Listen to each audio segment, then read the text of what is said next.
Didn't Andrew Jackson send Sam Houston to study Texas as a possible acquisition? Yeah, there's that whole conspiracy theory about Jackson and Houston. And the answer is it doesn't really seem that Jackson was sending him as a American envoy. They were tight. They were very close, no doubt about it. And Houston did meet with Jackson before he comes down to Texas, but Houston kind of just runs his own course when he's in Texas. And I think Houston probably in the back of his mind believed that with Andrew Jackson in the presidency, he was in a strong position to get help from the United States if ever he needed it. But Houston doesn't come in and try to strong arm things in Texas. He doesn't try to force issues in any particular direction. And Jackson makes no moves to annex Texas with any force when he's presented the open opportunity to do so. So this is one of those things that it's impossible to prove or disprove, but it seems there's little evidence, direct evidence that we have that would suggest that that's really the case. Antonio is asking, so why stay independent if it's all failing? Why not go back to Mexico if the U.S. didn't want to annex them right away? Well, they didn't want to go back to Mexico because almost all of them were Anglo-Americans who had just recently left the United States. So during the Republic of Texas era, the Texas population increases dramatically with migration from the United States. None of them feel affinity for Mexico and no connection to it. And Mexico, invaded from the Texas perspective twice in 1842. So the tension between Anglo-Texans and anybody of Mexican descent had increased dramatically during the Republic years. It got tenser and tenser and tenser, so much so that the Tejanos, the Mexicans of Texas, start having a lot of violence aimed directly at them, as you have Anglo-Texans like looking to lash out at anybody of Mexican descent. And so Juan Seguin most famously basically gets run out of Texas, even though he's a hero of the Texas Revolution. So that's not really an option for them. So it's either find a way to make the Republic survive, and that's not going well, or find some way to join the United States. They really didn't have a plan C, and they didn't have any other options. It's more likely the Comanches are going to come in and take over West Texas in a big, powerful way. Okay, so CJ asks, could the Texas economy have sustained the abolition of slavery? Was it fiscally possible? The answer is yes, but it would have been devastating in the short term for the Anglo-Americans who owned property and human beings. So they would have lost a lot. I mean, the way to look at this is what happened to the American Civil War. Like, all that slave property is just destroyed overnight. The South comes out on the other end. For Black Southerners, it's a reborn world. And they can now own property and start building lives. For white Southerners, a lot of them lost enormous amounts and they didn't recover very quickly. But the South as itself, rebuilt in various ways and grew cotton. And they grew way more cotton after the Civil War than they'd ever grown before it, using free labor. Or mostly, I should say, free labor. And the problem was cotton prices just went through the floor after the Civil War because global production went up so high. You have India and Egypt, for example, and Brazil that are producing lots of cotton. So the price goes down. But the answer is, yeah, they could have produced it with free labor and probably done it profitably if prices had stayed stable.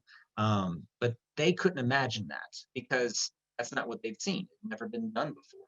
And so they don't really have that example to look toward. Taylor asks, the Republic Constitution doesn't allow for free people of African descent to reside in Texas. That is correct. To what extent did draconian laws around slavery change, if at all, after annexation? Well, I want to say, so the Republic of Texas Constitution said no free blacks were allowed in Texas unless Congress gave them permission. And there were a few free black families that did get permission from Congress. But the Republic of Texas government was so weak and unable to do anything that no one actually got thrown out as a result of that.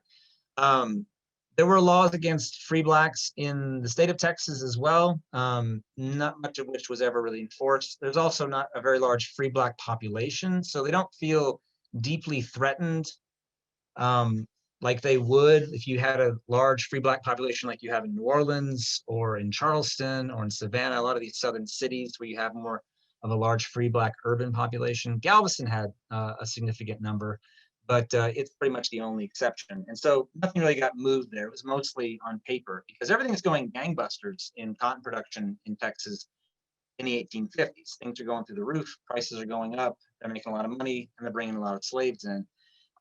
They're worried about abolitionists, but they're not worried so much about free blacks in their midst during this time period. Here, Mario asks, how would you handle debating the issue of should Texas have fought in the Civil War? Keeping in mind these are 7th graders. How can I do this without being accused of justifying slavery? That's a great question. And I think that's the challenge of history and teaching history, and really why it's so valuable is that I always tell my students, the job of us as historians is not to judge the people of the past as failing to live up to our standards, because they're all going to fail, all of them. Abraham Lincoln is going to fail that test. He's not going to be as racially enlightened as we want him to be, because he's not. It's a different era. There's different standards, and we don't have to agree with any of them. What I always tell my students is, if you want to, the people of the past saw these things, what they thought the options were in front of them, because otherwise what they do doesn't make any sense. They just seem like strange weirdos making crazy choices, unless we look at it from their perspective. Doesn't mean you agree with it. And that's what's a hard jump for them, I think. It's just, it doesn't mean you agree with them, but it means you can see why they saw it that way. And then you can step back and go, well, I don't see it that way. I see it differently because I know these things that they didn't, right? And give them the opportunity there. I find one of the ways that I do that in my classroom, I'm dealing with college students, is I give them resources like diary entries from the perspective of different people. Like we have these slave narratives from enslaved people, so you can see it from their perspective. And then we have plantation stuff, and one of the documents we've got today has documents from a plantation, Charles Tate's plantation, and you can see it from that perspective. And I say, okay, you read that and then tell me what that person's perspective is. And it gives them permission to look at it from that perspective without saying, I agree with that. And it's a hard line. It's a really hard line to walk. But I think it's important because empathy is what we have to teach, amongst other things. We have a lot to teach in the humanities, but empathy is one of the most powerful things. Seeing things from other perspectives. It's not sympathy. Doesn't mean you have to agree with it. But I think that's one of the things that we lack in modern society in ways that we need. And I think that's why teaching humanities, teaching history is probably more important than it's ever been. And I always tell them, how do we know these things? Because the people at the time said it, and they can make their choices for themselves, what they think it is. But that's hard. And again, with 12-year-olds, that's hard to do. I have a 12-year-old at home, and getting him to see anything that isn't starkly black or white, yes or no, right or wrong, is hard to do. But I think it's a fight worth having in the most friendly kind of way. So yeah. So Kelly Copeland asked, what was France's motivation in recognizing the Republic of Texas? Well, they were the 3rd largest purchaser of cotton at this time, so getting access to their markets. The French also wanted to get in front of the British whenever they possibly could, and so there was a move there. The irony is that when the French did recognize the Republic of Texas, Texas thought they could get a loan suddenly. The French turned them down. They go, no, we just want you. We want you to buy our wine, and we'll buy maybe some of your cotton. It actually did nothing. The Republic of Texas finances. It was all England they needed. I got 2 more questions, and then we'll go into the document session. Jared said, there's a small union movement, which Sam Houston was part of, like Dr. Torget is discussing. Slavery was ingrained into the Texas mindset, had to be forced out. It took losing the war to burn it out of Texas. Yeah, there was a small unionist movement. When you get to the Civil War, and we might get a chance to talk about this next week with Dr. Baumgartner, or even the week after with Dr. Ural. There were some unionists. There were Germans who didn't want to fight a war for slavery. There were also people like Sam Houston who were in favor of slavery but cared about the Union more. Does that make sense? And they were worried that if you start a war with Abraham Lincoln and the Republicans, it'll give them an excuse to march an army into Texas. And there's no better way to get rid of slavery than to start a war with the United States, is what Sam Houston said.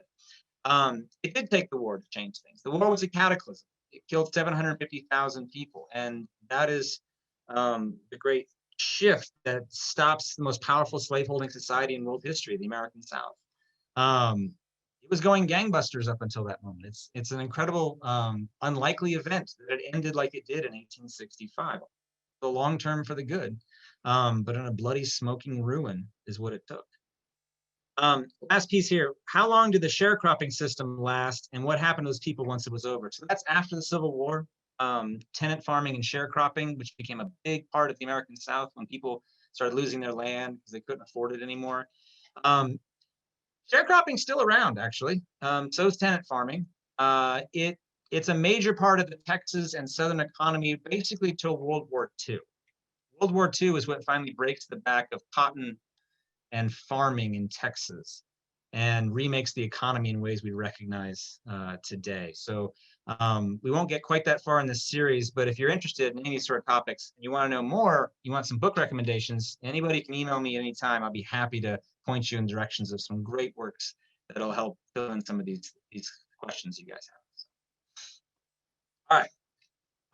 I'm not sure we got to all the questions, but I think we got to most. And I want to make sure we leave time for the document session. So